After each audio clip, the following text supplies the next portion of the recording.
ఉదయకాల సమయంలో వేకు వాక్యం కొరకై ఇర్మియా గ్రంథము 33వ అధ్యాయం 3వ వచనం. నాకు మొరపెట్టుము, నేను నీకు ఉత్తరమిచ్చేదను, నీవు గ్రహింపలేని గొప్ప సంగతులను, గూఢమైన సంగతులను నీకు తెలియచేతును. ఈ ఇర్మియా 33:3 గాడ్స్ టెలిఫోన్ నెంబర్ అంటారు. దేవుని యొక్క ఫోన్ నెంబరు. ఒక మొర మనం పెట్టినప్పుడు 3 రకాలైన జవాబులు దేవుడిచ్చేవాడుగా ఉంటున్నాడు. 1 కాల్ 3 ఆన్సర్స్. దేవుడికి ఎప్పుడు కూడా నువ్వు కాల్ చేసినప్పుడు కూడా దేవుడు 3 రకాలైన జవాబులు నీకు అనుగ్రహిస్తాడు. ఒకటి గ్రహింపలేని, రెండవది గొప్ప, మూడవది గూఢమైన. మూడంతలుగా దేవుడు మనకు జవాబిచ్చేవాడుగా ఉంటున్నాడు. ఈ దినాల్లో నీ ప్రియులకు లేదా నీకు ఇష్టమైన వారికి, స్నేహితులకు, బంధువులకు నువ్వు ఎప్పుడు ఫోన్ చేసినా కానీ 3 రకాలైన ఆన్సర్స్ వస్తాయి. ఒకటి బిజీ అని వస్తుంది, లేదా రెండవది వెయిటింగ్ అని వస్తుంది, మూడవది స్విచ్డ్ ఆఫ్ అని వస్తుంది. ఇలాంటి ఆన్సర్స్ చాలాసార్లు వచ్చి విసిగిపోతూ ఉంటాం. ఎన్నోసార్లు బిజీ అనే అనుభవంలో మనం చూసినట్లయితే ఫోన్ రింగ్ అవుతున్నా కూడా మరి ఏమాత్రం కూడా వారు దానికి ఆన్సర్ చేయరు. రెండవది వెయిటింగ్ అన్నప్పుడు నువ్వు చేసిన ప్రతిసారి వేరే వాళ్ళతో మాట్లాడుతూ ఉంటారు. మూడవది చూసినట్లయితే ఫోన్ పూర్తిగా ఆఫ్ అయి ఉంటుంది. ఇంకా చెప్పాలంటే ఈ దినాల్లో ఎంతోమంది మరి కొద్దిమందిని బ్లాక్ లిస్ట్లో పెట్టేవారుగా ఉంటున్నారు. నువ్వెన్నిసార్లు ఫోన్ చేసినా వారు స్పందించరు. అలాంటి పరిస్థితుల్లో మనుషులు ఉంటున్నారు. కానీ దేవాది దేవుడు ఆది నుంచి ఈ రోజు వరకు కూడా అలాగే స్పందించేవాడుగా ఉంటున్నాడు. ఆయనకు మొరపెడితే చాలు. ఇక్కడ 3 జవాబుల్లో ఒకటి మనం చూద్దాము, గ్రహింపలేని. ఇక్కడ గ్రహింపు, ఇమాజినేషన్ అనేది 2 రకాలుగా కనపడుతుంది. ఒకటి దైవ గ్రహింపు, రెండవది మానవ గ్రహింపు. దేవుని గ్రహింపు అనేది అది పరిధులు లేనిది, అపరితమైనది, ఎన్నో గొప్ప కార్యాలు, ఊహించని కార్యాలు చేసేది. కానీ మానవ గ్రహింపు అనేది పరిమితమైనది. అవి కొన్ని వాటిలో మాత్రమే మునిగిపోయి ఉండేదిగా ఉంటుంది. ఈ ఉదయకాల సమయంలో ప్రియ సహోదరుడా, సహోదరి, నువ్వు గ్రహింపలేని సంగతులు కూడా దేవుడు నీ జీవితంలో చేస్తానంటున్నాడు. నువ్వు ఊహించలేనివి మాత్రమే కాదు, గ్రహింపలేనివి చేస్తాడు.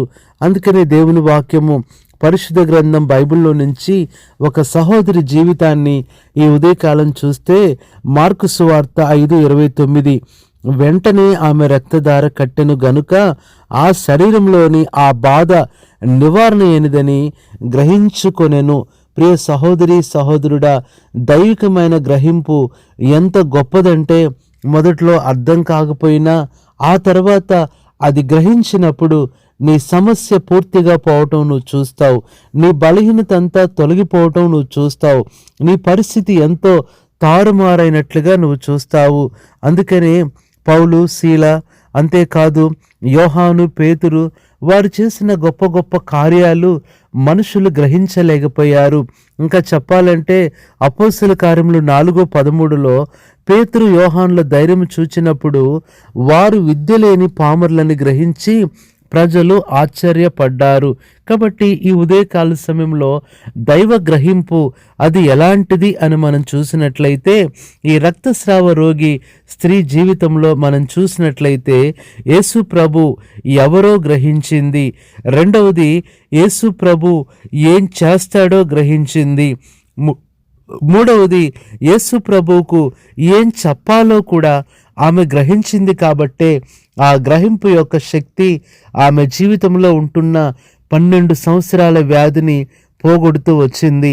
ఈ దినాన నీ సమస్య ఎన్ని సంవత్సరాలుగా ఉంది, నీ కష్టం ఎన్ని సంవత్సరాలుగా ఉందో, నీ అనారోగ్యం ఎన్ని సంవత్సరాలుగా ఉందో దేవుడు తప్పనిసరిగా గ్రహింపులోనికి తీసుకుని వచ్చినప్పుడు అదంతా కూడా తొలగిస్తాడు.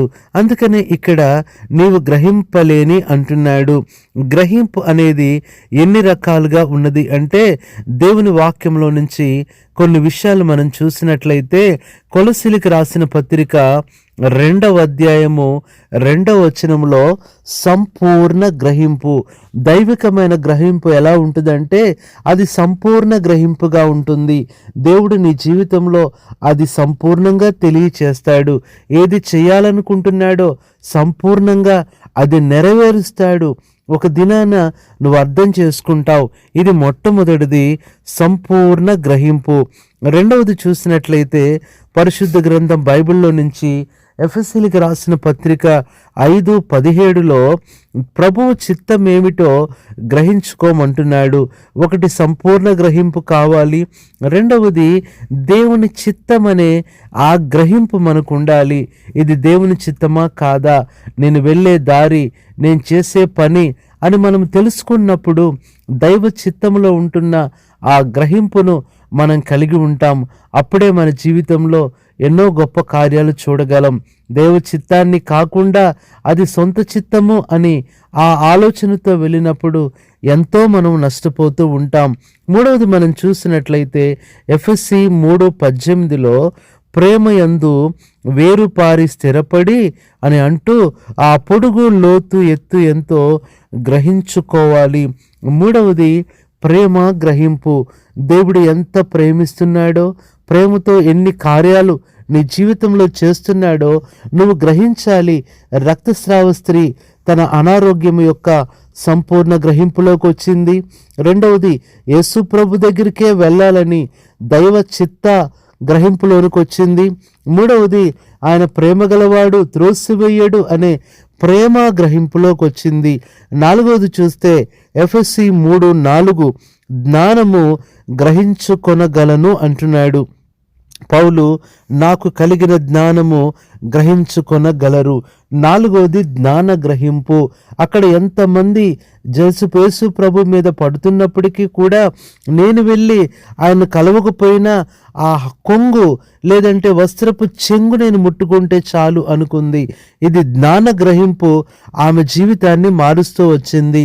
ఐదవది చూస్తే అపోస్తల కార్యములు 14:9 స్వస్థత పొందుటకు అతనికి విశ్వాసముండునని గ్రహించి. ఐదవది విశ్వాస గ్రహింపు. ప్రభువు కూడా అన్నాడు, అమ్మా నీ విశ్వాసమే నిన్ను స్వస్థపరిచిందని. ఈ విశ్వాస గ్రహింపు చాలా ప్రాముఖ్యమైంది. ఈ దినాన నీ కార్యాన్ని దేవుడు చేయలేడని నువ్వు అనుకుంటున్నావేమో, నీ సమస్యను తొలగించలేడు అనుకుంటున్నావేమో, నిన్ను బాగు చేయలేడు అనుకుంటున్నావేమో, నీ బిడ్డలు పెళ్లి చేయలేడు అనుకుంటున్నావేమో, వారిని చదివించలేడని ఏ మాత్రం అనుకోవద్దు. విశ్వాస గ్రహింపు అనేది నీలో ఉంటే గొప్ప కార్యాలు దేవుడు చేస్తాడు. ఇది ఐదవది. ఆరవది మనం చూసినట్లయితే దేవుని వాక్యం పరిశుద్ధ గ్రంథం బైబిల్లో నుంచి యోహాను సువార్త 8:31 నాకు శిష్యులై ఉండి సత్యమును గ్రహించెదరు. ఆరవది సత్య గ్రహింపు. ఏది సత్యమో తెలుసుకో, ఎక్కడికి వెళ్ళాలో, ఏం చేయాలో ఆ సత్యాన్ని తను గ్రహించింది. అంత మాత్రమే కాదు, ప్రభావము తన యేసు ప్రభులోంచి వెళ్ళినప్పుడు నన్ను ముట్టినది ఎవరు అన్నప్పుడు ఆమె దాటిపోలేదు, దాక్కోలేదు, పారిపోలేదు. కానీ వచ్చి అందరి ఎదుట తను చెప్తూ వచ్చింది, నేనే ఆ స్త్రీని అని చెప్తూ వచ్చింది. ఆ సత్యం అనే గ్రహింపు ఆమె స్వస్థతను ఇంకా సంపూర్ణం చేస్తూ వచ్చింది. ఇదినాను ఎన్నో గొప్ప కార్యాలు ప్రభు వలన పొందుతున్నాము. అయితే తిరిగి ప్రభువుకి అవి చూపించుకోలేక అవి కొద్దిలోనే పోగొట్టుకునేవారుగా ప్రజలు ఉంటున్నారు. ఇది ఆరవది. ఏడవది చూసినట్లయితే అపోస్తల కార్యముల గ్రంథం 8:30 నీవు చదువుచున్నది గ్రహించుచున్నావా? ఏడవది వాక్య గ్రహింపు ఎంతో అవసరం. ఆ వాక్యమే కృపాసత్య సంపూర్ణుడిగా తన మధ్యకు వచ్చాడని ఆ స్త్రీ గమనించింది. ఆ వాక్య శక్తిలో ఉన్న ఆ ప్రభావాన్ని నమ్మింది, ప్రభు దగ్గరికి వెళ్ళింది, గొప్ప స్వస్థత వచ్చింది. ఇది నాన్న ప్రియ సహోదరి సహోదరుడా, ఇంకా ఈ గ్రహింపు లేకుండా ఉంటున్నావేమో. యోహాను 12:40 వారు కన్నులతో చూచి హృదయముతో గ్రహించి మారు మనసు పొందలేకపోతున్నారు, నా వలన స్వస్థత పొందలేకపోతున్నారని ప్రభు ఎంతో బాధపడుతూ చెప్తున్నాడు. కాబట్టి మీరు ఈ మాటలు గ్రహిస్తున్నారా? దేవుడే ఉదయకాల సమయమున మాట్లాడుతూ ఉన్నాడు. ఆ రక్తస్రావ స్త్రీ ఆ గ్రహింపులోనికి వచ్చినప్పుడు తను గ్రహించిన దానికంటే ఎక్కువగానే దేవుడు ఆమె జీవితంలో కార్యం చేశాడు. కాబట్టి ఉదయకాలం ఈ ఏడంతల గ్రహింపు ఇమ్మని దేవుణ్ణి అడుగుదాము. నీ జీవితంలో ఎంతో డైలమాలో ఉన్నావేమో, ఏం చేయాలో తెలియని పరిస్థితిలో ఉంటున్నావేమో, దేవుడు తప్పనిసరిగా ఇప్పుడే గ్రహింపులోనికి తీసుకుని వస్తాడు. ఆ గ్రహించలేని గొప్ప కార్యాలు నీ జీవితంలో ప్రారంభిస్తాడు. నీ కొరకు ప్రార్థన చేస్తాం. పరిశుద్ధుడైన తండ్రి, వేకపు వాక్యము, వేకప్ వర్డ్ ద్వారా ఈ ఉదయకాలం మాతో మాట్లాడుతున్నారు. ఈ మాటలు వింటున్న మా ప్రియుల హృదయాలలో, జీవితాలలో నీ వాక్యపు గ్రహింపు యొక్క ఆ సంపూర్ణతను, దైవ గ్రహింపు యొక్క ఆ అత్యున్నతమైన శక్తిని మీరు అనుగ్రహిస్తూ రమ్మని, వారుకుంటున్న బలహీనతలు, ఇబ్బందులు, సమస్యలు ప్రభువా వారి గ్రహింపు వలన జయించలేరు. దైవికమైన గ్రహింపు ఇప్పుడే అనుగ్రహించమని, వారి మొరలకు జవాబులు అనుగ్రహించమని, ఈ దినమంతా వీరికి తోడయుండి నడిపించమని, స్వస్థపరచమని ప్రభువైన యేసుక్రీస్తు నామములో ప్రార్థిస్తున్నాము తండ్రి.